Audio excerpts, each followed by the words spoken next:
Ernesto Castro, my former teammate at youth service. Before we even dive into the 1980s and youth service, I have to lead with an apology. For years, I've spent years operating under what's described the foolish hero complex. It's the Nietzschean curse of awareness, man. Once you see the machinery of the world, you feel this frantic, almost arrogant need to drag everyone else into the light with you. In the past, I tried to force feed that curiosity to anyone who'd listen, because for me, that intellectual hunger combined with baseball, that is what gave me the chutzpah and the only reason I dared to believe that I belong in any room I walked into. But looking at this footage of Tracy Morgan, who went to high school with me, grounds me. Tracy and I were in the same hallways at DeWitt Clinton High School. And seeing Matias Reyes and Chango, people see this guy as a crack dealer. But I see him as a guy who actually had enough of a heart to help convince Matias Reyes to help get the Central 5 Park guys get exonerated. This is heavy, and I'm looking at these blocks where I used to grow up at back when I was 12 years old on 109th Street, and I see Maquetumba. I see the building where Larry Davis took his stance against 6 cops back in '86. That was 2 blocks away from my girlfriend at the time. And I wasn't reading any philosophy back then. I was just trying to survive. I was in the Bronx. Ernesto, forgive my hero nonsense. I'm just here to talk to a teammate who remembers the smell of the dirt, the weight of the city, before it became a podcast topic. Ernesto, baby, we're in the gap now. So just stay here for 1 second. Most ruthless decade ever, the 80s. I was a teenager in the 80s. The 80s was I was crazy. the 80s. We had to 80s, see the people ni- was bad. Nah, in the 80s we had to do with crack and AIDS. My father died of AIDS. Okay? My dad went to Vietnam and came back and had AIDS. He was drafted. That's how I got my name, Tracy Morgan. He was drafted at 17 years old. When he got drafted, he met a young Irish boy named Tracy. And 2 days after they got to Vietnam, that young Irish boy stepped on the mine and was blown to pieces. And my father gave me his name. And I honor it. I carry it well. Wow. Yeah, that's my dad. My dad was no joke. I played football with Larry Davis and him in the Bronx. They ran into a hail of gunfire when they tried to arrest a man wanted for 4 murders. He gunned them all down and got away. Because of the arsenal of weapons Davis is known to carry with him, at least a shotgun and a .45. Well, now Davis is accused of trying to kill again. His target this time, 6 police officers. He gunned them down last night, jumped out a window in the South Bronx, and is on the run. Police knew when they came to the scene to deliver a warrant for the arrest of a man who was wanted for 4 murders. They knew they were dealing with a bad guy to begin with. I knew Larry. I lived on 165. I lived right on Cardi B's block. She wasn't even born yet when I was there. Nelson Avenue in the Bronx. Larry lived right around the corner of Ogden. It's crazy. So I grew up around there selling tickets at the old Yankee Stadium. I sold souvenirs. I scalped tickets. And that's how I grew up hustling. I'm a hustler by nature. Yankees 85 at Shea Stadium in Queens. I scalped that game. Me and my man Fast Sylvester was catching buses. I grew up, and that was my thing. You want it, I got it. If I ain't got it, I'm gonna get it. So get it while the getting's good. Get it? I took that, but I learned at Yankee Stadium and put that in my show business. If you listen to Hustle, man, I say that. In 1989, these 5 innocent boys were sentenced to life for a crime they didn't commit, but the truth came out years later.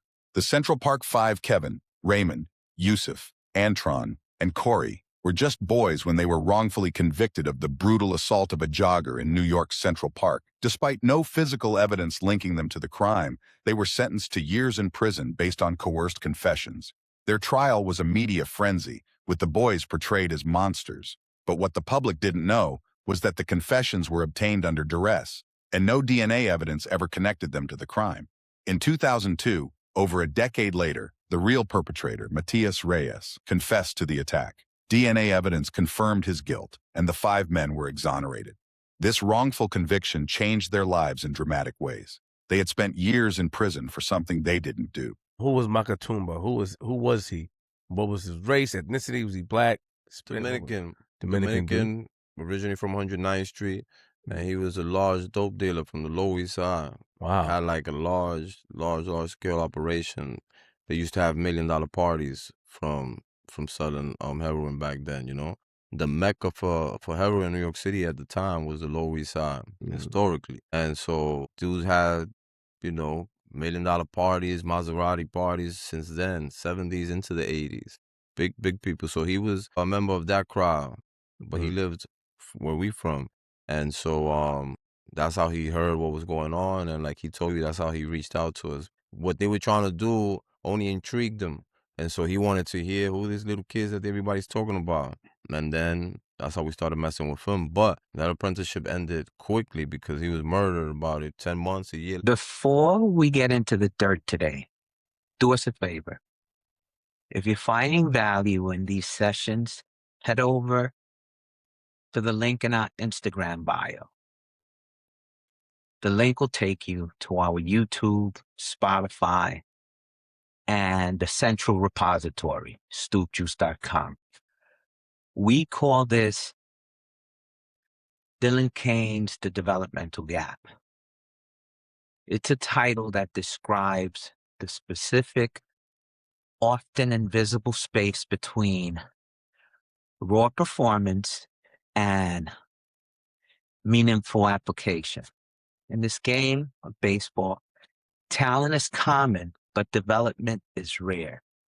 Most people spend their lives staring at the shadows on the walls of the cave. The smart money people out there, they don't want you to leave the cave. They want you to talk to you about your favorite shadows in the cave and tell you why you're better than the folks who don't see them. That's not what we're trying to do. We aren't talking about shadows. We're here to reverse engineer the truth. So I want you to think about this. Money's a human construct, a story we told ourselves that only appeals to the only animals with an imagination. If you give a baby a peeled banana or $100, the baby takes the banana every single time. Why? Why do you think that is? Because the banana is real. It has utility. All animals, regardless of age, fundamentally want what is real. But as we grow, we get distracted by the paper. We get distracted by the upside, leverage, and the stories we tell ourselves about our own importance. We've been doing this podcast for 11 weeks. I've reached out to many folks with exponentially bigger social media presence than ours, or than anything that I have personally. And I wholeheartedly understand why most folks pass. We're nobodies. We haven't aggregated the numbers yet for my invitation to offer any leverage or any synergy. That's just not bad. They're not hating. That's just the objective reality of social media marketing. This is why I can't fully express the appreciation I have for every guest who does sit with us. They aren't here for a transaction. They're here for the work. I'm particularly grateful to my high school teammate, Pedro Borbon Jr., who is incredibly generous with his time as a regular contributor. As we head towards the end of the 2026 MLB season, where a strike seems likely, at least to me, though Pedro, with his experience as a player and as an agent at the Hendricks agency, isn't convinced, his take, his voice is the ground truth we need. As for me, I've been told that I have a hero complex, the curse of awareness. The truth is, I'm just a man who has realized you can lead a horse to water, but you can't make him drink. I have no expectations of anyone else because false expectations are just seeds for frustration. This work on this podcast at stoopjuice.com is a labor of love. It will never have a sponsor or a paywall. We are all insignificant in the grand timeline. Think about it. Yet we are tasked with the Sisyphean climb. Each of us have to look in the mirror, embrace our insignificance while exercising our will to power in the present moment. Say that 10 times. We have to push this rock up the hill because the act of pushing it is where our agency lives. So I'm envisioning this podcast in the near future. It'll be a place where a guy like Manny Ramirez can come and talk about his faith with Dylan Kane, whose parents are servers. And through conversation in a safe space, they can find common ground that has nothing to do with a paycheck. So take an inventory. What story are you telling yourself today that you're actually self-inflicting obstacles? Strip away the paper. Take the banana. Let's bridge the gap. I want to introduce another guest here on the Developmental Gap. His name is Ernesto Castro. He has been coaching in Milwaukee for about 3 decades now. Comes from New York City, has an approach to baseball that I believe to be interesting for listeners, very knowledgeable of the game, having been around the major leagues, and coming from a baseball culture in New York City that demands a certain caliber of discipline. He understands the grit that comes with living in New York City, and applying it to, his career throughout baseball and now as a coach, where he is interacting and helping the youth continue to develop. Welcome, Ernesto Castro. I was just talking to my wife about the fact that at least I'm happy that I got hair. I don't care that it's white as long as I got hair. But you notice that my eyebrows are black. And people be questioning. They ask me if I dye my eyebrows. Do you? No way. But I So- wanted to wear my youth service hat because I wanted to pay homage to my people. I remember watching an episode of the soft white underbelly, and you came to mind, and also not so much you, just the people that were around us. Like I remember, so when watching the soft white underbelly was that I found out that this guy that idolized Maquetumba, and Maquetumba, Randy, may he rest in peace. Randy used to live across the street from Maquetumba, and Maquetumba was a year younger than us, and everything goes back to family. So Maquetumba's mom wasn't in the picture. His grandmother was raising him. So when he was 11, he was in the street. So people, that's not even his name. Maquetumba is a nickname the older guys on 109 gave him. So in Dominican slang, Maquetumba is the one who rips you off the most. So at 11, they gave him that. And then I see this guy, Chango, that first I got wind that he was talking about exonerating the Central Park Five, but then he's in another episode glorifying Maketumba as this drug kingpin. And for me, he was always the 11, 12-year-old that he didn't have a chance because he was in the streets. And fast forward when he's 25, him and Cojito got gunned down, that the guys that did it ran by my grandmother's house. And I see that, and then I see you and the choices you made, and I am forever so proud of you. And I have love for you because more times than not, you know, you have all this love and all this good energy you want to give to people, but you're wise enough to know that you got to wait for them to want it. And you know, like, that's one thing that I'm learning, and it's the whole thing with this, because I've always, even when I was in service, my whole thing with I was always a smart dude. Like, I got into school on my grades, but I was a kid from the city.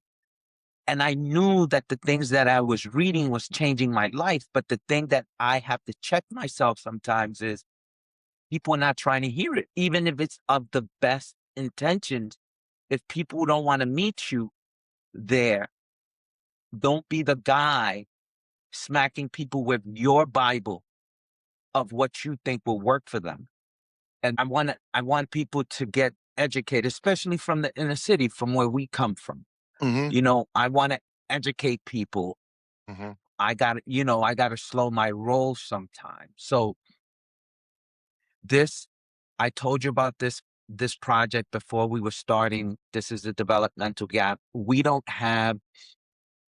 do any advertisement. We don't want any sponsors. What we want is we want to keep it real. And the reason I say that is because of my teammates from when we played 100 years ago. There's very few people that are as real as you. And for the people that don't know you, this, first and foremost, from my part, this is Ernesto Castro. Ernesto had wheels, lefty back. So we competed indirectly. You know how it was in service. We were competing against each other. So introduce yourself, and then we'll go from there.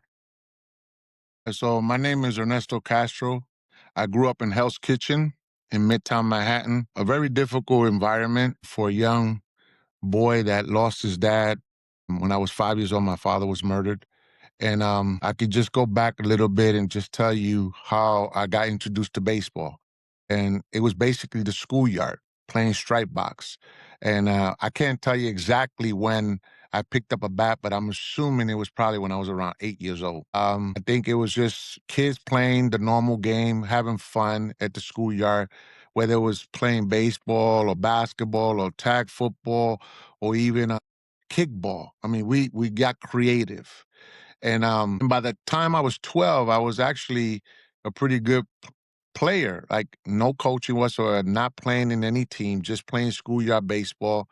And found myself being pretty good because in one of the days I was at the schoolyard, I was waiting for my guys that were my age group. And there was a few other guys that were like 17, 18-year-olds that play stripe box, and they were pretty good. And I actually competed against one of them, and I actually beat him. So that was kind of like a not even being aware of what I actually did, but it kind of put me on the map for myself. Like I said, man, I beat a guy that was older than me. And then there was and that's to be real, there was a drug dealer in the neighborhood who chose to have a baseball program for the kids from the neighborhood, and we would call Barrio Vero, which is the barrio kids, in other words. It's kind of like Puerto Rican. A lot of Puerto Rican kids were on the team, a couple of black kids on the team, but he just wanted the kids to do something positive. And even though what he was doing wasn't positive, but that was part of the life of the Hell's Kitchen environment. And from there, didn't really have any training, but we ended up winning 2 championships. And then when I found myself at 14, I was shagging fly balls for one of my former coaches who was for youth service, Richie Cobo, for most of you who know him.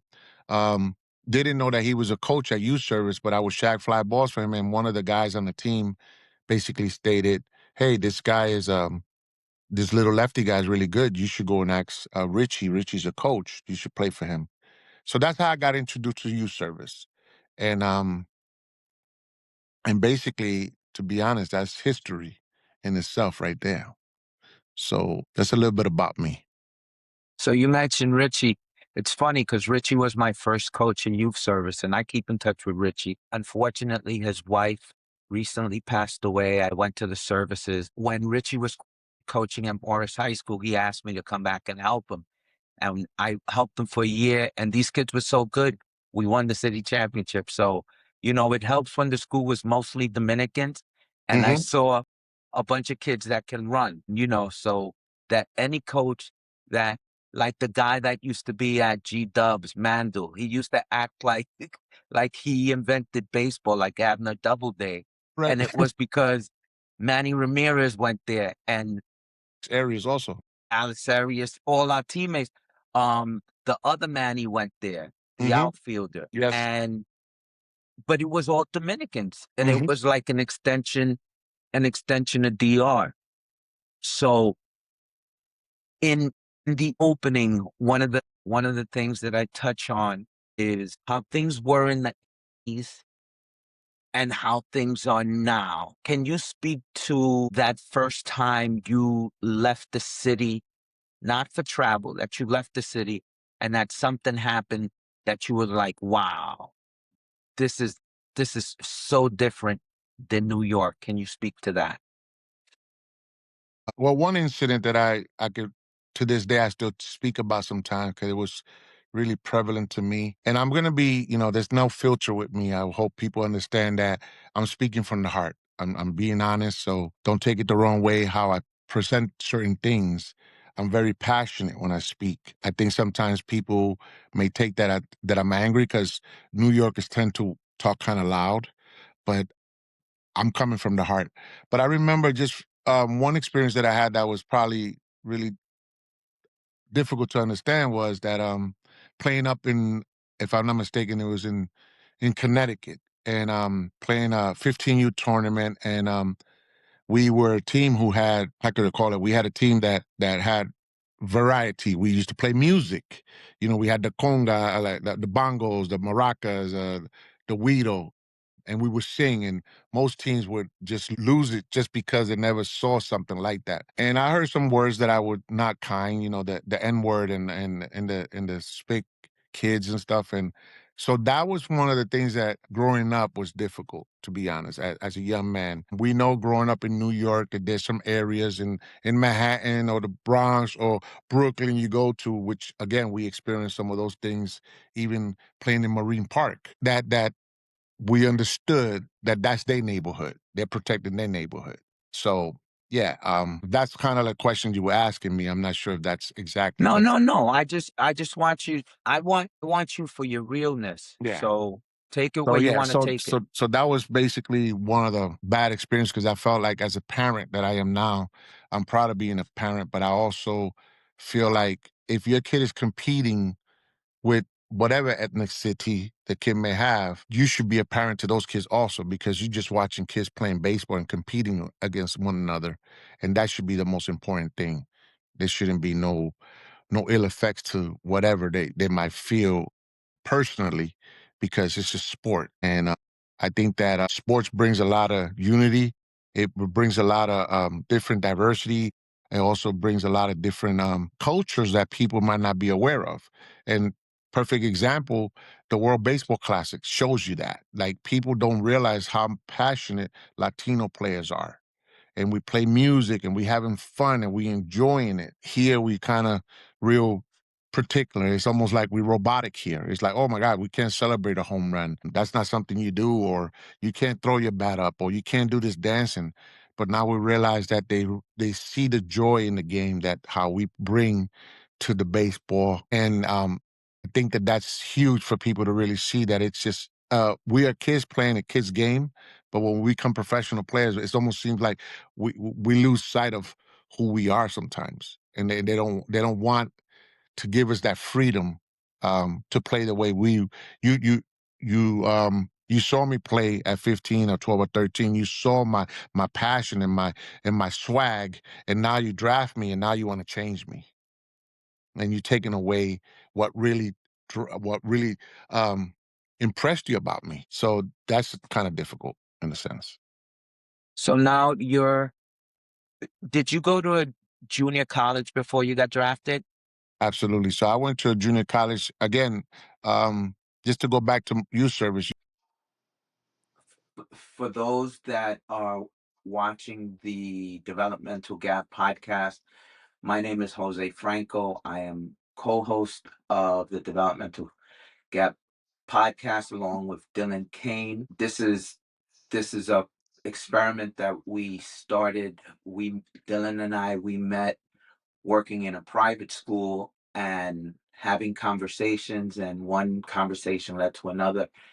And the focus is on development. This is a podcast that is associated with Stoop Juice, www.stoopjuice.com, where there's no paywall, there's no sponsor. The focus is on development. And I am fortunate that my high school teammate, first and foremost, and former major leaguer Pedro Borbon, he has been generous and makes himself available to us whenever we ask him. So what we're gonna embark on a lot today. I have a lot for you today. We have conversations. I want to talk about the upcoming potentially major league strike and when me and you see things differently. I also want to talk to you about so one of my youth service teammates was kind enough to do an interview, and his name is Ernesto Castro. He played professional baseball. Pedro played with him, and I was able to capture only the first 10 minutes. But Ernesto, we're going to get into Ernesto and talk about him. Also, I want to talk about baseball in the 1980s. That I think that's a common developmental question. People get nostalgic, but I want Ernesto shared his perspective and also Pedro's perspective. And what I've done is I tied in a little granular inner city feel. So I'm a fan of the YouTube channel Soft White Underbelly. And when I was watching the Soft White Underbelly, I came across this one cat. His name is Chango, and he's this is I'm gonna keep it real. He was a crack dealer from 105th Street. That his claim to fame is he convinced Matias Reyes to exonerate and confess to the crimes of the Central Park Five. So when the Central Park Five were exonerated, it was through the good nature of a crack dealer. And then I'm watching a few episodes later, and he mentioned Maketumba, and Maketumba is someone that was, according to him, was this drug dealer from the Lower East Side that taught him how to scale his operation, and their relationship was short-lived because a year to 15 months later, he was murdered along with his partner Cojito. So to me, it was a surprise because I grew up on the same block as Maketumba, and I remember Maketumba not as this drug dealer. I remember him as being an 11-year-old that his grandmother used to let him go outside, and he didn't have any parent supervision. He would be outside 2, 3 in the morning, and so we're gonna touch into that, and we're also I want to do a better job at making sure I touch on all the things that are important. But before all that, being that today is the 11th of May, let's first and foremost, I send my condolences to Bobby Cox family. I want to ask Pedro to share his condolences, and also if he has a Bobby Cox story that he wants to share that brings light to the type of person he was. Yeah, well, I'm glad you brought that up. You know, Bobby, it was very important of my career. He obviously he made the decision to bring me up to the big league, so that was you know that was it was a big it was big in my life. Bobby was the best coach I ever played for. He's the guy that you know his office was always open. You could just come in and tell him your feelings, and one thing that he liked about me, I was outspoken. You know, obviously growing up in New York, I just didn't know nothing but just be real, and he appreciated that. And but I have great moments with Bobby. Remember Bobby asking me one day, we were down to St. Louis 3-0, I believe, or in the playoffs, and he sat. Everybody left, and he was there, and we sat down. And he asked me, "Pete, what you think?" And I said, "We're gonna win, Bobby." And we came back and beat St. Louis. So we had great memories. I remember him. Hugging me when I say Game 4. That was the biggest probably moment for me. Everybody remembers me from that game. But other than that, Bobby was just a great motivator. He was he was like part of the group, the ball players. I mean, if you listen to Mattis and those guys, they could tell you the same thing. Bobby knew how to make you feel welcome and positive about the game. So, he will come up to you and he will say the right things with the right words. And, he didn't sugarcoat anything. He was just real honest. He would just let you know, hey, get it together. Let's go. Or, changes might be made. That's real. That's real. So, um, again, my condolences to Bobby Cox family. May he rest in peace. Now, one of the things that I segue a little bit of Tracy Morgan in a video that I put Tracy Morgan that he's talking about the realness of growing up in the Bronx. And can you speak to, do you remember Tracy in high school? Do you remember Tracy when he went to Clinton with us? No, I actually don't remember him really. There's so many football players when he was on the football team, but the only reason that I knew who he was is because when I did my Saturday Night Live sketch, I don't know if you remember with Helen Hunt, it was called Baseball Dreams. But anyway, that's he just came up to me and he said, "Hey man, we played for the same high school. You remember me?" And obviously I had to say yes, but to be honest, I just knew he played on the football team because he told me, but his face looked familiar. But I couldn't tell you yes. I know him personally, but I probably do remember. I did remember his face. So, and the guy was great. He's a good guy. Obviously, went through a lot, like all of us did, in living in the Bronx. But I mean, it was a lifetime experience. I got there when I was 14. By the time I came out of the Bronx, I felt like I was 30 years old. You just learn how to survive and learn how to, what to do to improve your life and your family's life. So, you know, um, the good and the bad. I think that experience made me who I am, and it continues to play a big role in my life.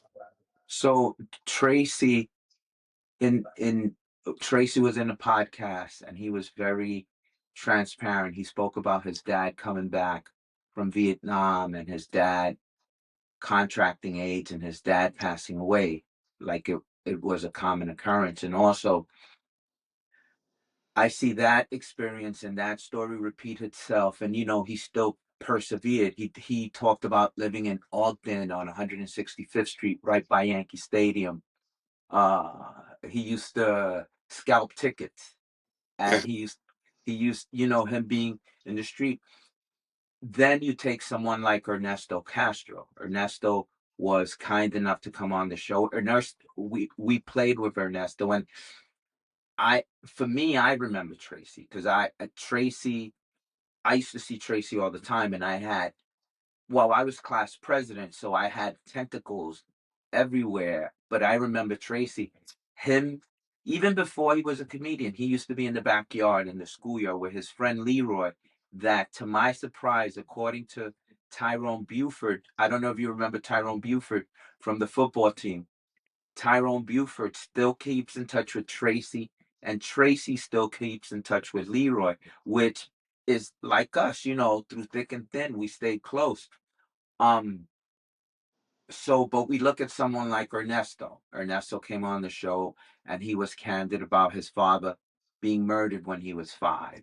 Ernesto, you know, I don't know if you knew this about him, but when Ernesto was in junior college, both his mother and his sister, they were incarcerated because of the type of crimes associated with having a drug habit. So, can you speak to first, what do you remember about Ernesto and those types of circumstances? Well, what I remember about Ernesto, I didn't know much about him until I faced him in junior college. He went to Howard Junior College, and I went to Ranger Junior College. I just knew before we got there, we got the scouting report about him, and he was, he was a hell of a hitter. And I never knew him in New York, but he makes his presence felt right away. I mean, the guy was a great hitter, a great left hand. He was a real good hitter. Once I got out of the junior college, I lost track of him. I can't sit here and tell you about his what he did afterwards, but he was a fear hitter, and so was Joe Chimelas in the same area. I mean, there's a few service and a lot of guys that went to to Harvard because Mel used to send most of his guys to Harvard. Salami, whatever that was his name. Johnny Salami. Those guys they were rough, man. They were really really good players, and but that's what I remember. And he also was real outspoken. I got to say crazy like me, just always having fun and just enjoying the game. And we kind of hit it off because we both from the same kind of environment. So that's one thing that I loved about junior college. We had a Ranger. We had at least 8 or 9 guys from New York, and in Howard they have 5 or 6. So when we met, it was like a New York family reunion. So it was fun. It was competitive because those classes from the '80s. I don't think that classes now from on the draft even compare. We were just raw because we didn't have the hitting coach, the pitching coaches, and everything was done by ourselves. We didn't have the money to go to batting cages. We didn't have trainers. We didn't have anything. So I believe that me, Manny, the Chimelas, Arias, and Del Santos, and on and on. Those are guys that really did it with nothing. They got help from different people sponsor them. I got help from different friend of mine who made sure that I was able to go to the field and not have to get a part time in the summer. You yourself helped me a lot. Finding a place to stay, hang out, feel like I had a family. So yeah, when you meet those people, it's natural for us to bond right away because you know where we come from. Right. Now, you mentioned Joel Chimenez, and Joel used to be my teammate at youth service, and Joel went to junior college, and then he was in the 80s.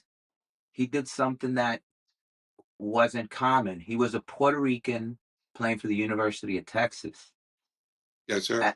And he Joel was good. Joel, he's still involved in Major League Baseball. He think he has a coaching gig. Last time I think he was coaching for the Mets.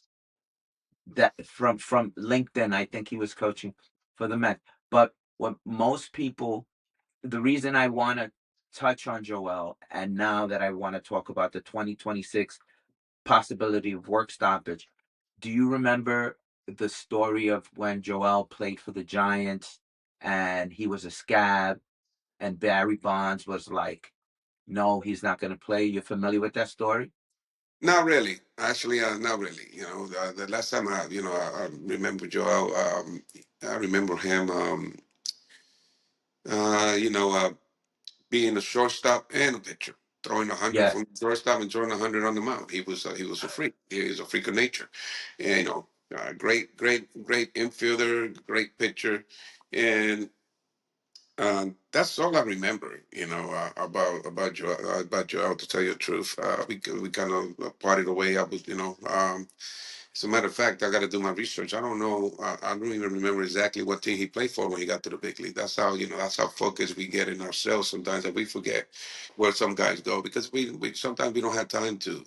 to basically worry about being selfish and worry about ourselves. It sounds selfish, but that is survival. So sometimes, unless I'm facing, and my memory is so bad that I probably faced so many guys that they will ask me, "Hey, remember when I faced you?" And I don't remember. I really don't. When I got on the mound, it was just like another world. When I got out of it, I kind of, you got to have real short memories as a reliever sometimes. Which is good, which is bad. It was good for me because sometimes I will face a hitter or two, and they will ask me whether you throw these guys. And to tell you the truth, to be honest, I'll be like, I don't remember because I would just say in the moment. It's like it was like in the zone at the time.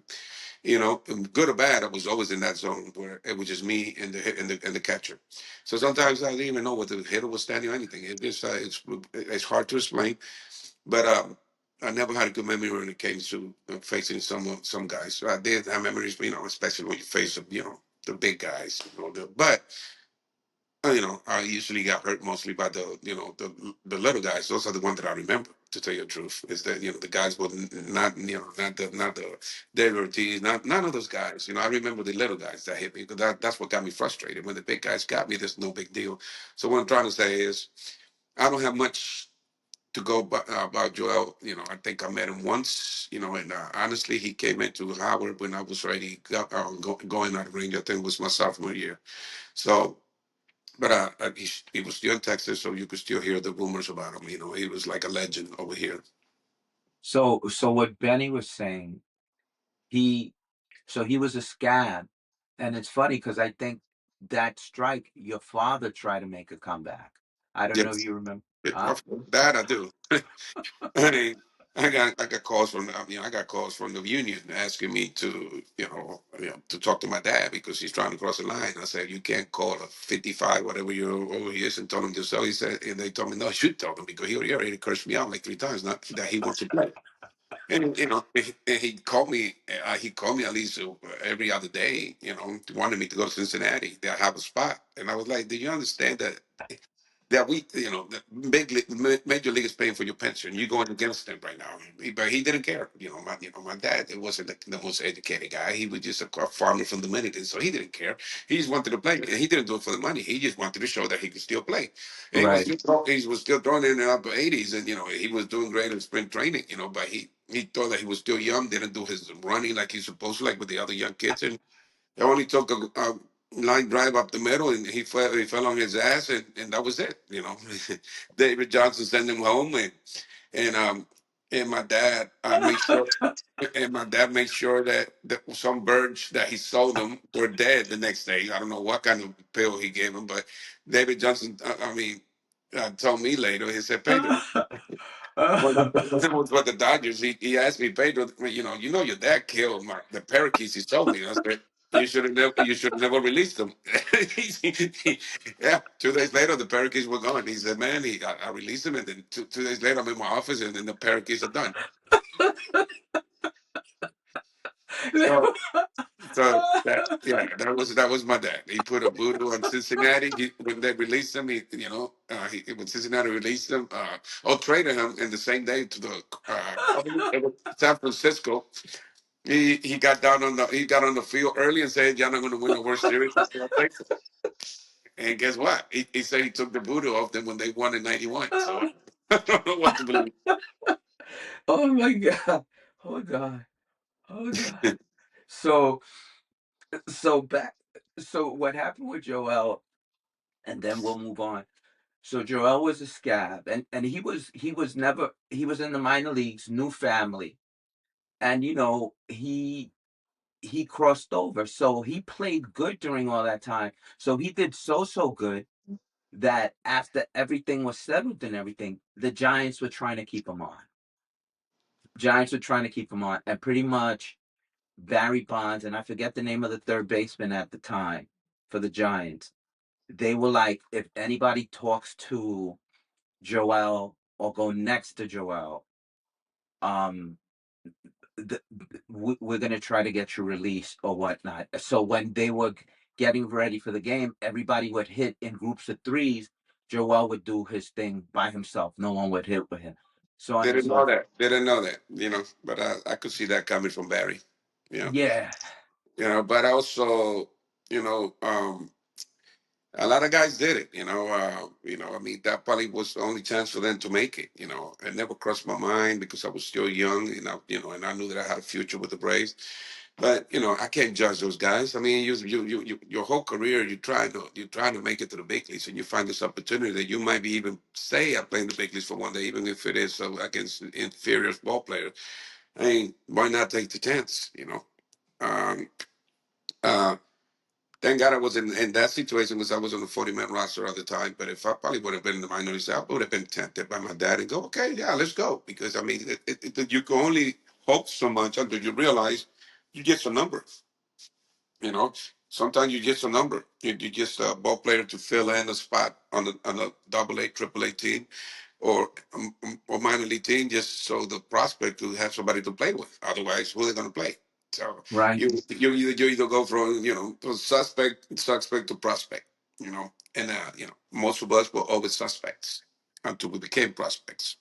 So You know? let me ask you, Pedro. Ernesto, he shared that most people didn't know when he was at in junior college. I think Howard, right? When he was at Howard, Yeah, Howard Junior both College. his mom and his sister were in incarcerated. So as a guy in your situation or someone in his situation, because he played professional baseball, how do you navigate like things like that off the field and then be on the field and that's your job? Could you talk to me about that? Well, Frank, I mean, it's no difference with you. You had to navigate a bunch of those things. I don't want to get into it, I mean, but you went through your family stuff and all that. So the way you navigate through it is the same way you navigate your life living in New York. I mean, that's why they always say if you can't make it there, you can't make it anywhere, and it's the truth. So yeah, we were raised like that. We were hardened like that. So I just baseball was my escape from reality. Okay, there were days that me and and Hector Beltran and and a bunch of guys from Dominican, I mean, especially me and Hector, we didn't have money.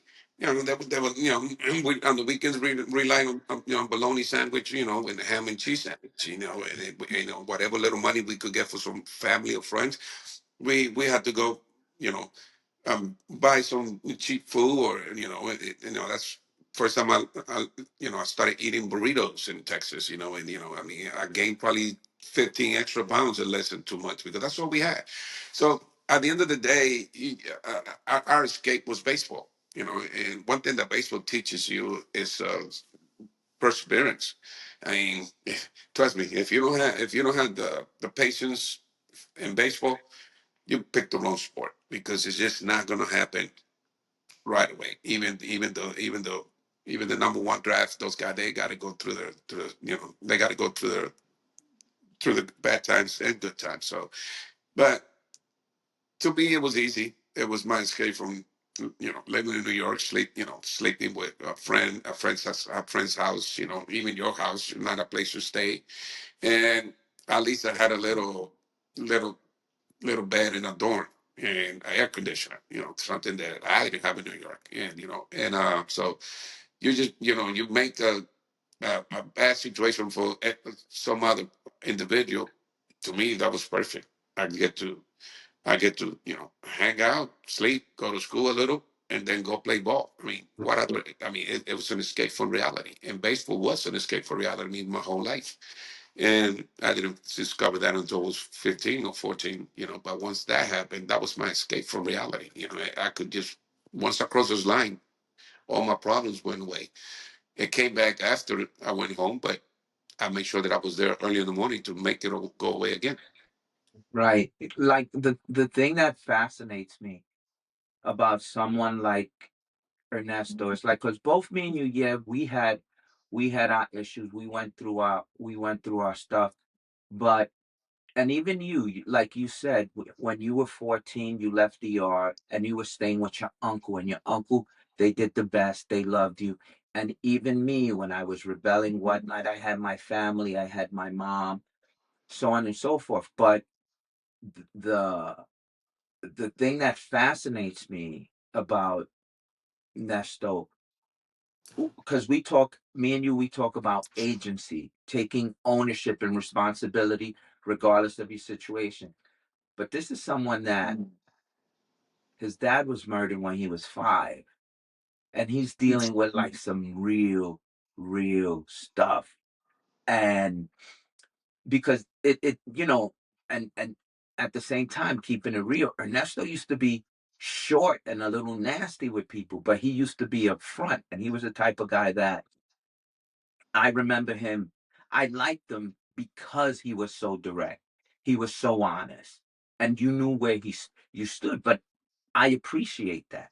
Not, I remember not a lot of people having that. So when I think about that, and when I think about people that we came across, that we would, a lot of the times I found myself defending people like that, be like, nah, he's a good guy, but is this going on? Did you come across players or teammates like that, or were you ever? And it did. Of course, right? I mean, honestly, come on, you know me. You know how controversial I could be. I'm not me. I don't consider me, a bad guy or anything. But yeah, I had said and done some things that maybe I should have kept my mouth shut. I just not, I'm not wired like that. But yeah, I play with some teammates that that still to this day I bring stuff up. I mean, things that I didn't like, but I addressed it.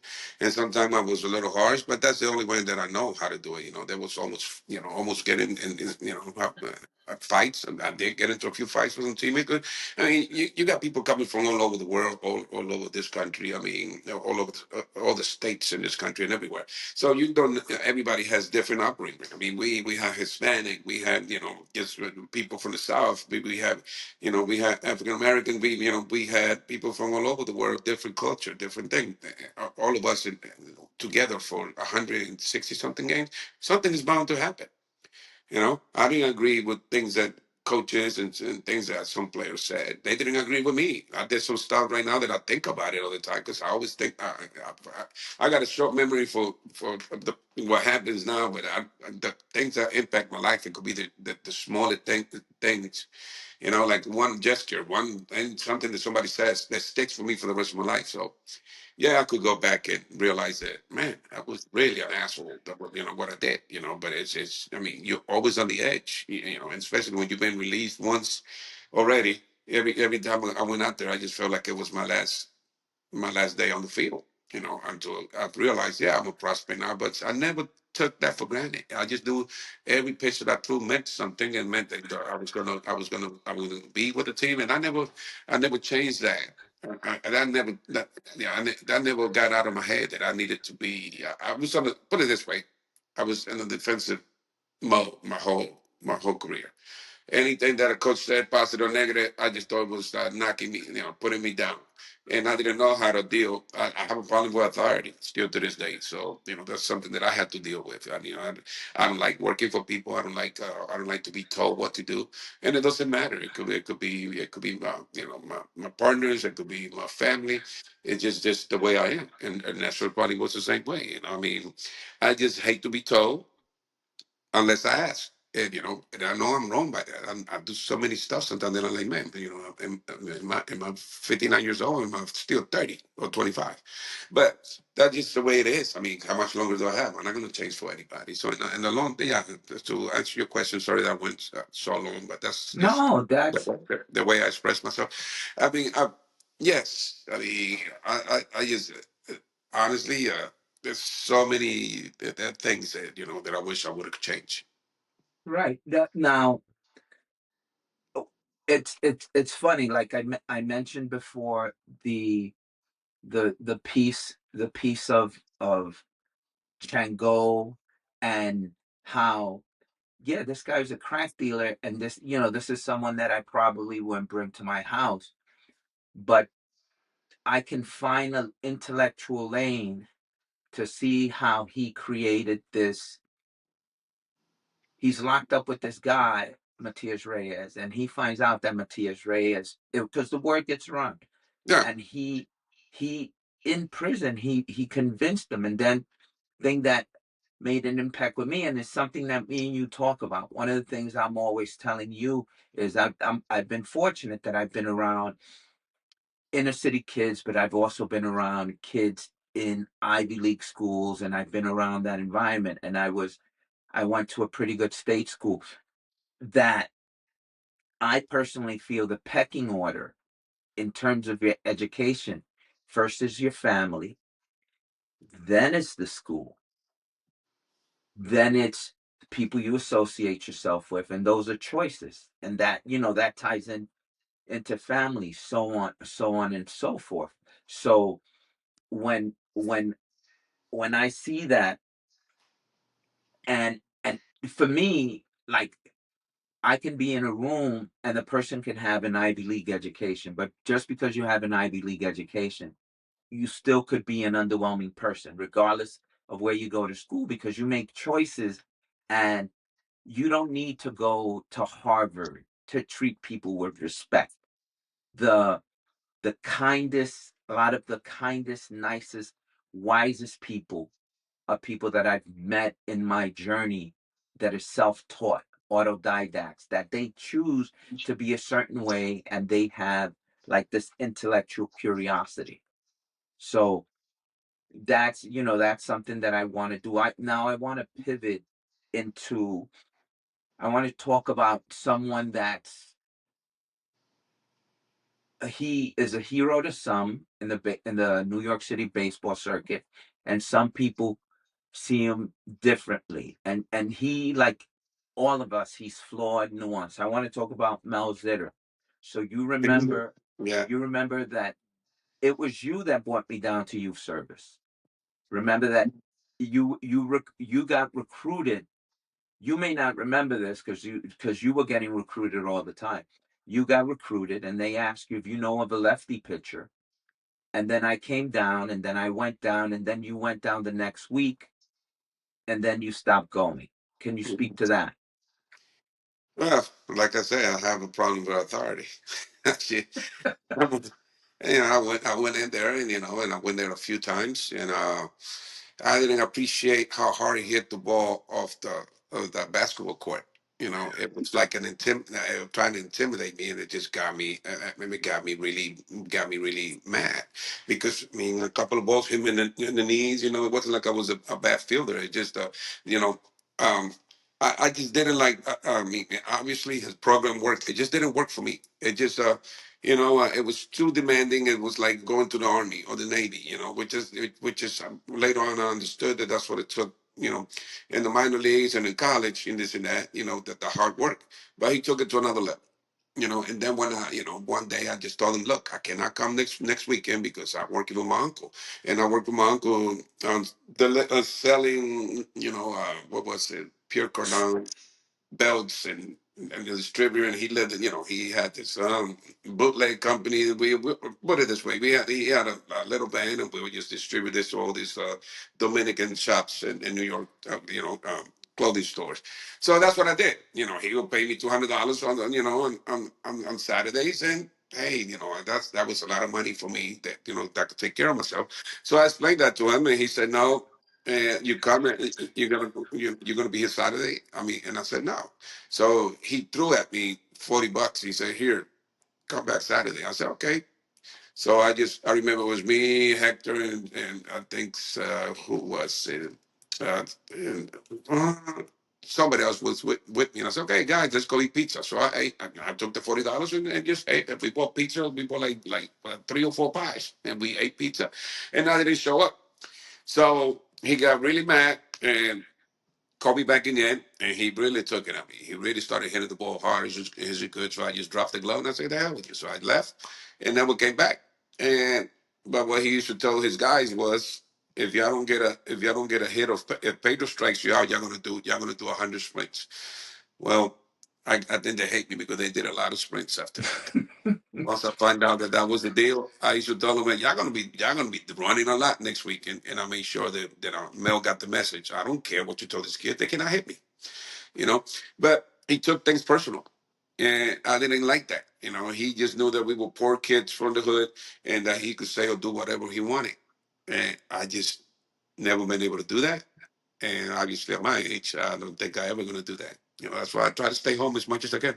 Right. Yeah. No. I my relationship with Mel is mostly, well, at least what I say to myself, I think it's mostly good. But you know, he's flawed, and like one of the things that I found out. So for me, I went back and I coached. I went back and I coached and I helped and everything, and that was good. And I met some wonderful kids. One, I was in that baseball community. The thing the thing that I speak about that I wasn't so thrilled was he had me reach out to Manny's agent, and I was soliciting them for sponsorship, but I was under the impression that Manny just forgot about youth service and Manny didn't care. And I was like, wow, because you know Manny got his signing bonus. Then when I read in Manny didn't write the book, but in his authorized biography, Manny, it's either becoming Manny or Manny being Manny. And when I read and he, you know, and my relationship with Mel is complicated, like Manny's relationship, because Manny dedicated the book to him, but also in the book, Mel made himself Manny's agent, and Manny was the 13th pick, and like I think the 15th pick. Let me see. I think I have the 15th pick got like $200,000-$300,000 more than him, and so because you're a sports agent, can you speak to that if something like that were to happen? What's your take on someone doing something like that? Well, my take on it was, and there's rumors, I guess things get around in this game, but uh, I think Mel had a deal with Cleveland. I don't know if you realize that he became, I think, the scout for the Cleveland Indians after that. So he basically sold them. You know, um, I never spoke to Manny about it. I think we did have a conversation maybe a few years ago about it because and Manny doesn't care much for Mel. I hate to tell you, but Manny looks like he doesn't know what he's doing. Manny could read you quick. He knows. And the rumor was that he took part of his bonus, and Manny laughed at me and said, "My bonus? No, nobody touched that. I still got my bonus. That's how cheap Manny is. He I still got my bonus." Mm-hmm. The first suit that he wore, I bought it for him. Whenever he got, I seen a picture of him leaving New York Heights from getting on the taxi or whatever to go to the airport. He was wearing the suit that I bought him because at that time I was in the minor leagues and I knew some people and I was actually went to his school and took him to an agent friend of mine, Don Crunson, who used to represent baseball player. I took him there, and he gave me some money to in his business to buy him some clothes. I bought him some clothes. He didn't sign with Don, but Don didn't, didn't say anything. He couldn't believe that I brought the number one draft in the country to his office after one call the day before. But that's the kind of relations that I have in the community around there in the Bronx. But I was a big thing, I guess, in the Bronx, and in New York, because especially at his high school, Washington High School, which I beat them 3 times in the playoffs in a row. And it was a love and hate situation. They had to bring the cops when I pitched there because They threw beer bottles at us. I yeah, they remember. did everything. Yeah, they had I was hitting in the 3 hole. I know. I yeah, remember. they had every song for me, and I danced to it. That's all. But at the end of the day, there's so much involved in that. Hey, you know what? I don't. The last time I met Mel was actually at Yankee Stadium, and there was a kid from playing for Washington Heights. That there were rumors that he was older than his age, and Mel was the one telling the scouts not to sign him because he was older. I don't know if he didn't play for his organization, but I did confront him. I went next to him and I said, "Hey, you remember me?" He acted like he didn't know. And I said, "Why are you messing with this guy now? Why don't you just mind?" And I was with the Blue Jays at the time and they had the state championship that day. So I decided to go and watch. It was Washington against some other high school. I forgot the name. And I think it was 2001, 2000 or 2000, around 2000. And I confronted him. I said, "You're still at it. You're still messing with people's life, by saying rumors about this kid being too old. Who cares? Okay, who cares? Let the kid get out of the Bronx. Okay, if he's really that old, like I always tell kids that I always talking about, whoa, he's older than me. I say, yeah, I think it's a disadvantage because the kids probably have more experience from Dominican. But if you're younger and stronger, take his job. Everybody wanted Rafael Belliar's job, which he was like 60 years old when I played with him. But according to the paper, he was only 3 years older than me. Meanwhile, when I was 7 years old, I saw him play with the 15-year-olds in Dominican. So I don't know how that changed, but they could never take his job.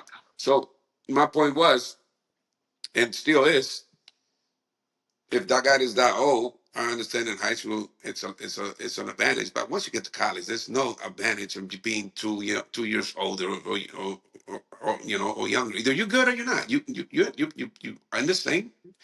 You are in the same. You're there the same year. I've seen guys play professional baseball and go back and play professional football at the age of 28 and 30 in college because that's what Right. they're doing. So what's the difference? Either you will play when you're old or you play when you're young.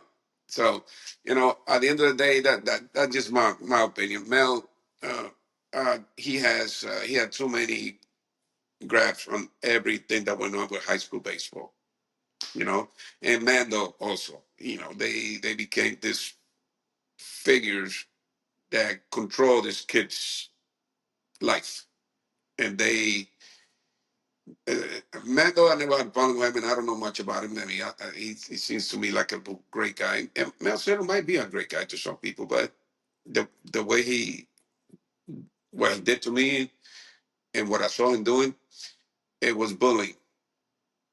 And I have a problem with bullying. I just cannot stand it. I will not accept it. And I will live or die for it. Yeah, no, in Mel's defense, I think he had people around him like Chris Mano, and I think he came to his senses because that wasn't the experience. Like Dylan Betances didn't have that experience. Adam Ottavino didn't have that experience. Pedro Beato didn't have that experience because those kids went to and have agents.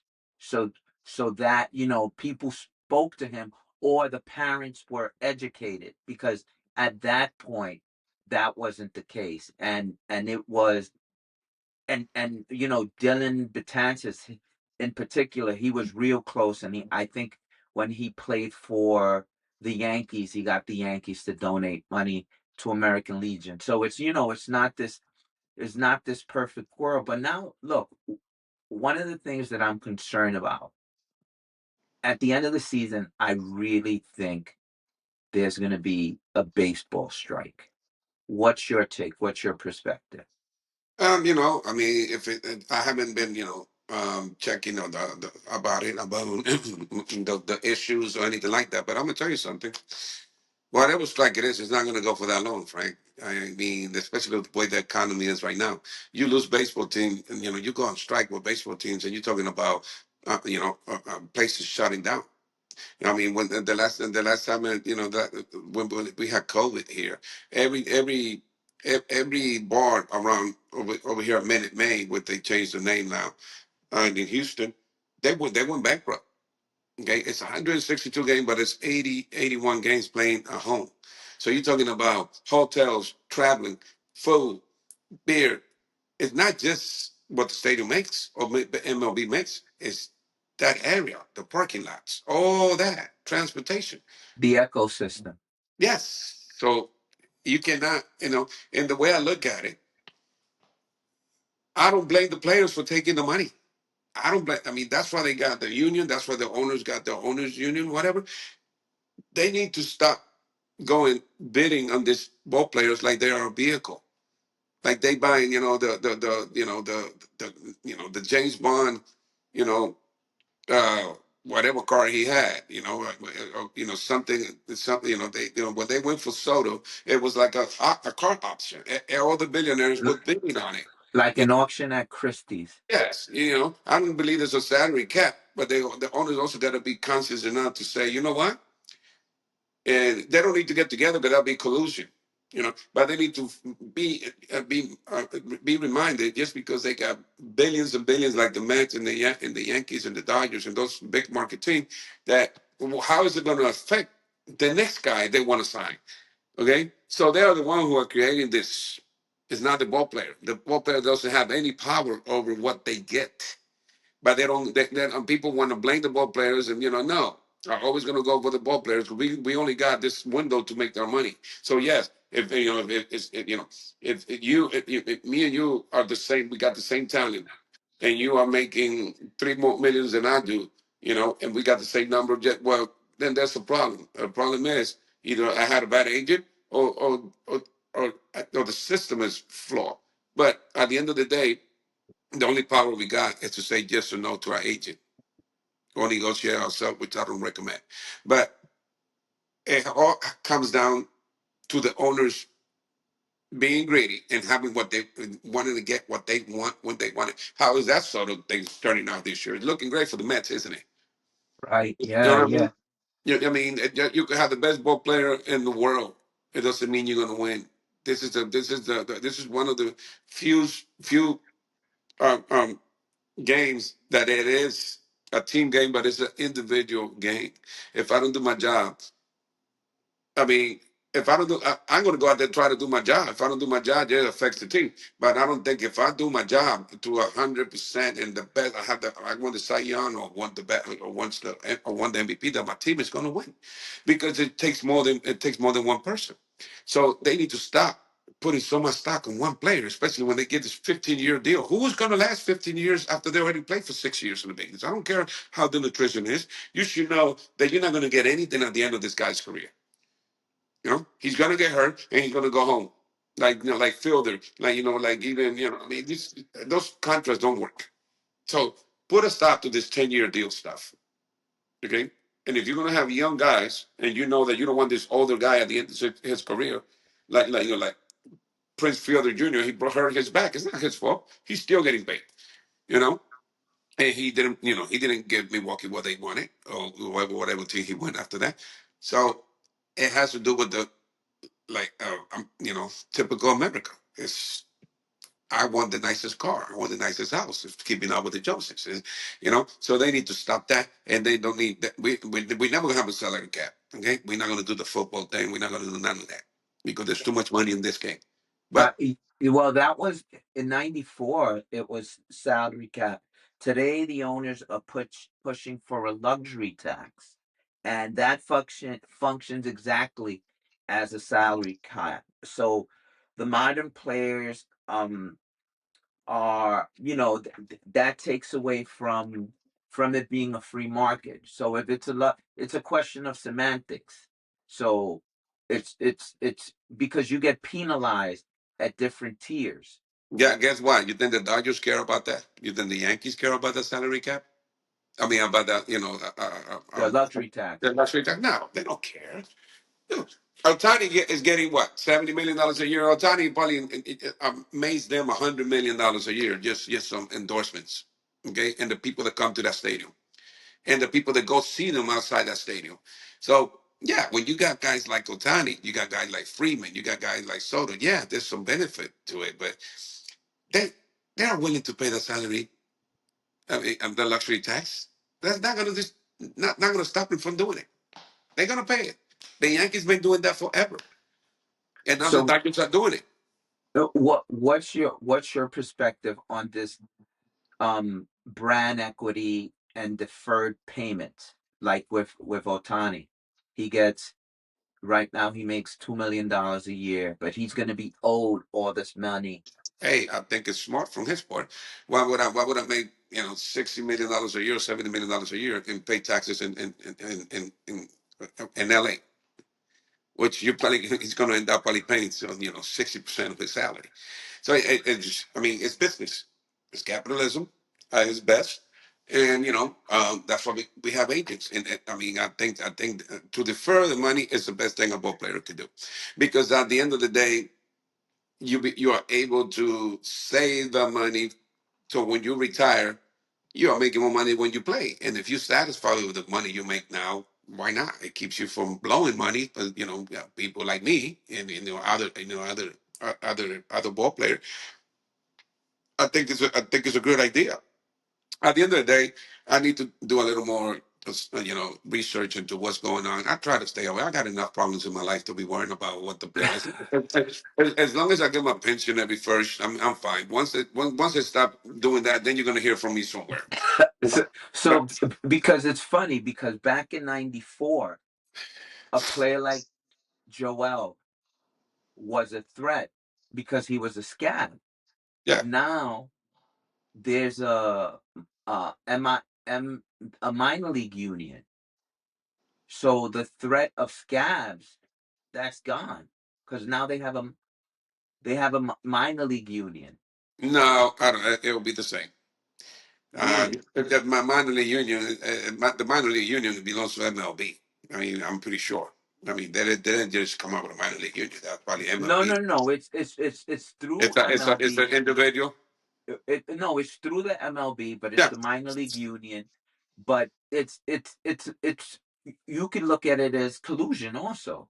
yeah. Well, yeah. I don't recommend. I recommend them if we do go on strike not to cross the line because they might not play ever again. And the same thing that happened to George Mellis and and a bunch of guys is it's gonna happen to them because that's the reason we have the strongest union. We don't break, and they have tried everything. I mean, basketball, football, they break. We don't break. The reason we don't break is because we know that we play 180 something games, Franco. I don't know if you remember, the government got involved when we went on strike because they were like, hey, hold on a second, we're losing billions of dollars in this crap. Y'all need to solve, and they actually brought their own, they told us y'all need to solve this. I mean, I remember the government getting involved in this. It's like y'all need to quit. Yeah, because a lot of little towns and a lot of and a lot of cities were going under. The business that's tax for the government. So at the end of the day, you think it's going to be revenue sharing because that's one of the things. Different markets, the money that they allocate. Is it going to be service manipulation? Because now the service time is a big deal because like you talk about windows. Players have narrow windows and how they're trying to manipulate service time, and also now that there's this minor league union, of those three things, which ones? I know that you said you haven't done your research, but of those three things, knowing what you know about I think baseball it'll, in the community. Yeah, all I think is what it's going to come down is what is the immediate threat to the game, which is probably going to be the salary cap and the taxes on the salaries. I think that's going to be the main thing. As far as the minor leaguers, no matter what they say, they're still minor leaguers. Okay, we are secondly understand. I mean, we not when that they should be glad they have a union there. They get paid all year round. Franco, when I was in the minor leagues, I remember, my check every 15 days was after tax. It was like $400. I mean, people at McDonald's were making more money than we were playing professional. So, Wow. yeah, I mean, the average salary in the NABO was $1,000, double A. I mean, high A, 1100. Double A was 1200, and then you go to triple A, 1300. They had that like a menu. Oh, you got to go to here. The only way you make money was like if you became a free agent as a minor league. Then you sign a contract, make $5,000 a month. That was a big deal, you know. So I'm glad that they're getting what they deserve, and they're getting paid all year round. Had to get rid of a bunch of teams, which I think is okay, but uh, they're doing better than us. I mean, even when I was in the 40-man roster, my salary was the highest I was when I was in the minor leagues on the 40-man roster. I think it was like $52,000 a year until I got back to the big league, maybe $47,000 a year. Which, if you look at it, it's 12 months. It's not like, and we get paid in 6 months. So if we don't take care of the money in 6 months, it's over. So at least now I believe that they get paid all year round, even when they go back home. So they could go training and do their stuff. So and they have a pretty good salary compared to what we get. I mean, we never got that salary unless we were on the 40-man roster. So I'm glad they did that because, man, I'm telling you, there were 3, 4, 5 guys living in a one-bedroom apartment and a two-bedroom apartment. Sometimes one-bedroom apartment, we had 3 Dominicans. One sleeps in the living room, another in a closet, and another one in one of the bedrooms. That's it. Really? And everybody chipped in, $50 each, $25 each, go grocery shopping, buy as much chicken and plantains and rice that we could get. And we always have one cook. I was a designated cook in my group every time, and there was a couple of guys, and that's it. I mean, we didn't have anything. And then, those guys from Dominican, including myself, I was married, so out of that 300, I'll probably keep $100, maybe $100. And that was for my, you know, necessity, my soap, and we have to pay an apartment. We all have to pay for the apartment. We pay for our food, this and that. Then we have to pay clubhouse dues, which it wasn't much in the minor league, but it was still like $7 a day. You figure that out in 30 days. That was more than our salary, hardly. you know. So So you mean to tell me you wasn't walking around with $400 aluminum bats and doing tracking your spin rate and taking video lessons? You wasn't doing that, Pedro? no, I think the only guys that had that then was guys in the big leagues. Okay. There's no spin rate, none of that stuff, and and and I'm sabotaging myself sometimes. But so some of these parents it's outrageous what they pay for these kids. This perfect game thing. How can you rank a kid at the age of 10 or 11 years old? What you're doing is basically you're supporting the ecosystem by bringing they got 100 teams, and then they'll grade you at the end. And what you're doing is, yes, they got the elite guys that go to the tournaments where all the major scouts and college scouts go. The rest they go into this little piece of shit tournament. So what this prospect do? They are basically supporting this elite prospect. If you're not in the elite two group, get the hell out of there and just go play summer ball like we did. Okay, Right. go play in the street. Go play with a regular team. If you're good enough, they'll see you. Okay, a good scout doesn't need to go and watch a guy at a A&M or a Texas Tech or UT camp to see. Most of the guys there, 95% of those guys, not even college Division I potential. People don't understand that Division I. A high school kid go to Division I is only like 2%. It's almost as hard as becoming a pro ball player to make Division I, and it's always been like that. Even junior college, it was hard because you had a bunch of guys like me that weren't good at school, ended up going to junior college because all I did in high school was just go to the gym, go to the swimming pool, go running, and go say hi to a couple of teachers and get the hell out. And then when I went to college, all I took was welding and auto mechanics, and I still don't know how to weld, and only at least I know about mechanics. I like to mess with cars. So yeah, I mean, the guys that are above the other ones, and I'm not trying to say this is being conceited, but I know where I stood at every level that I played. I know I believe in myself, and now that I believe in myself, I was doing it. As I You was was putting okay, in the work. putting in the work, and also I was doing. For hard work, and and that I knew that if I didn't do this, I was going to amount to crap because I didn't even like school. I didn't like reading and still don't. That's why I don't know anything what's going on with the MLB unless I hear it. I'm not reading this stuff. Right. And like I said, I'm too old to change. But yeah, I mean, going back to this parents spending $13,000-$14,000 a year and all this stupid tournament like in Houston and Texas. Oh, we're going to Florida. We're going to go California to play some tournaments. Why in the hell would you do that when you got 20,000 teams over here, and you're going to go to Florida to play who? It's all equal. If you're in the South or in the West Coast where the weather's good, you're going to have better ball players than in You New know York what? when it's snowing every day. You know what happens, Pedro? I know, I've seen this in tournaments. You'll have teams from the Northeast go to Georgia or Florida, and they play other teams from the Northeast. Games they could have had close to their house, but they travel all the way to Florida to play teams that they could have played local. And And to get their ass beat. right, and also the tournament, the level of competition isn't consistent. Yeah. It's not consistent sometimes, and if because this is pay to play, so you might turn around, and if your schedule aligns, let's say if you're a 12U team and your schedule aligns with a program that has a similar schedule with you, similar budget with you, and the coaches think the same way, you do 15 tournaments, you'll run into them in 10 tournaments. You'll play them in 10 tournaments. And if there's no added value, and this is someone you could have played close, you're paying to play these teams that normally you wouldn't want to play in No, these tournaments. and like I said, you're supporting the elite kids that are on Perfect Game or whatever organization it is, okay, Marucci, whatever. You are the one who paying. I mean, think about it. Whenever they travel, because I never coach because of that reason. I will never coach. I didn't like coaching in the minor leagues. Like I said, I'm against the whole system. You know, maybe that's crazy. But you know, like when you travel with this team, there's a specific hotel you got to stay in. If you decide to stay out of the hotel, they will not allow you. So they already have a deal with the hotel. They have a deal with the catering.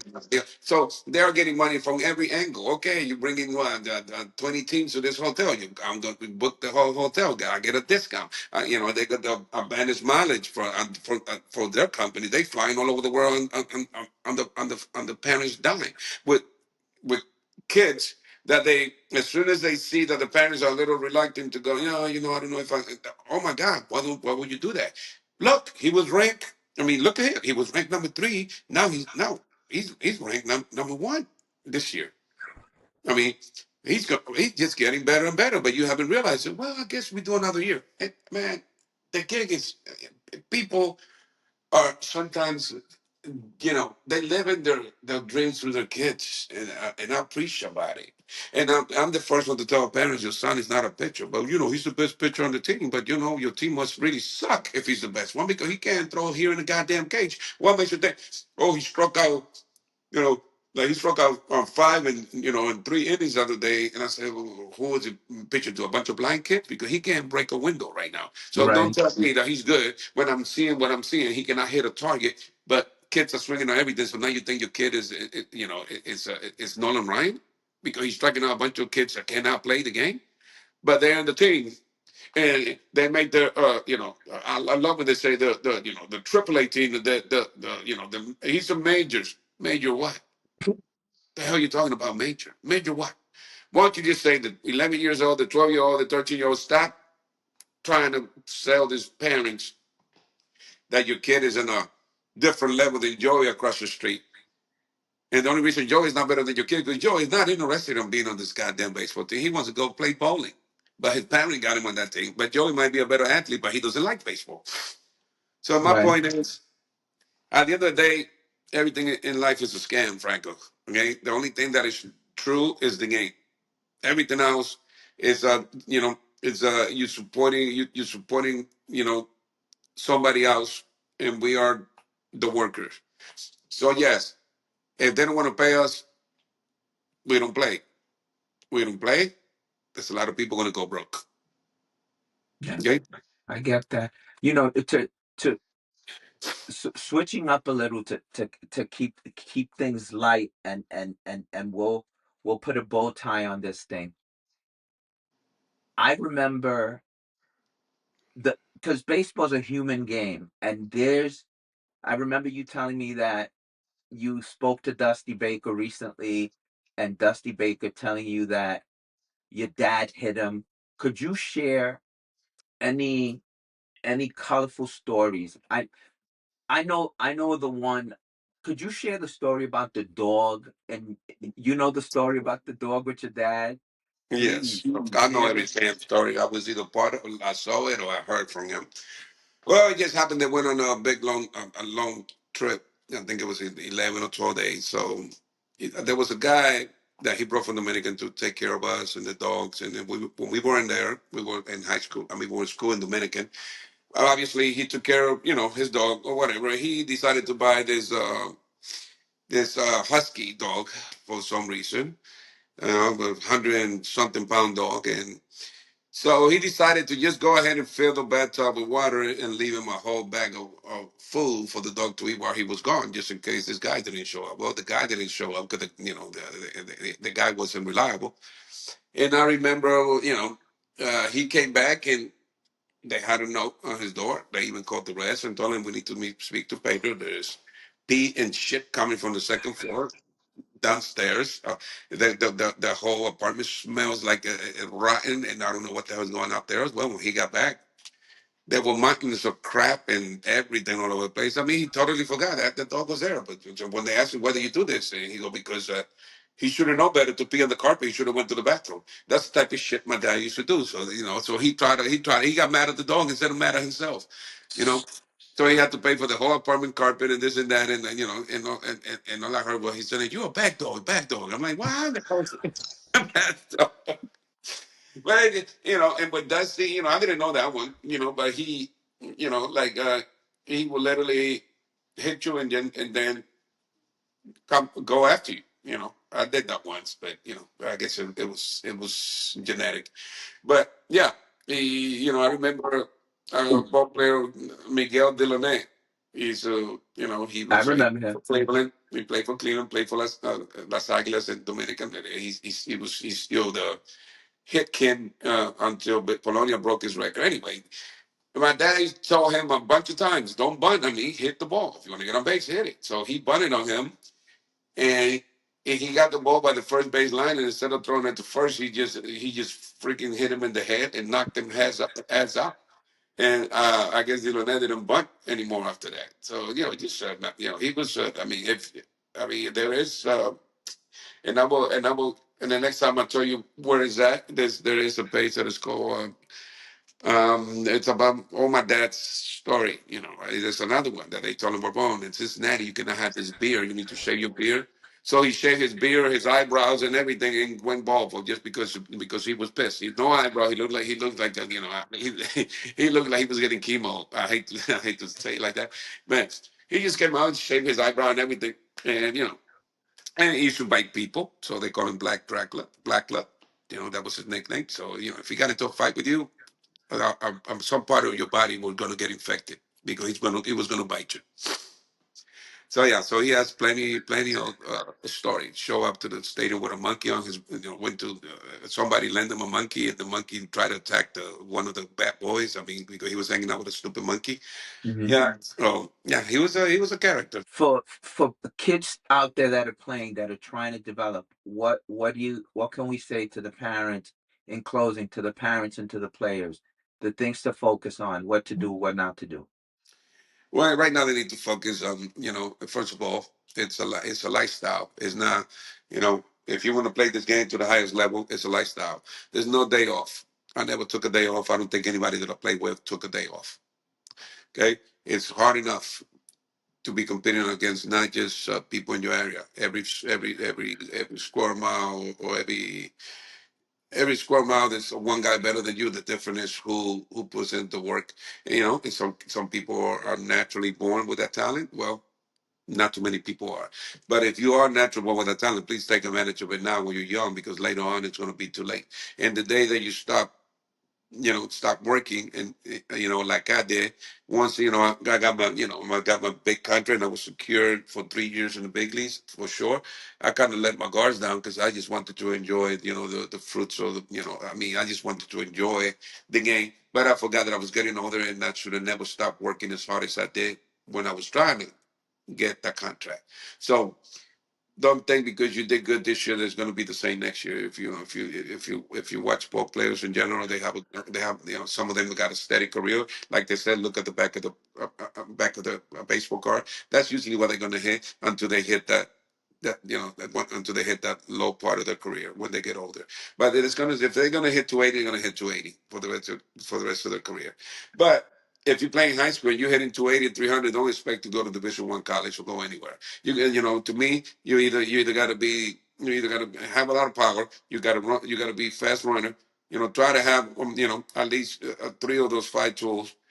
But you also got to understand, 300 in high school is not going to cut it for junior college. It's not going to cut it to go anywhere else. Okay, so if you can hit 400, hit 400, and if you don't hit, if you only hit 300, make sure that you hit at least 15 bombs because you're not going to get recruited.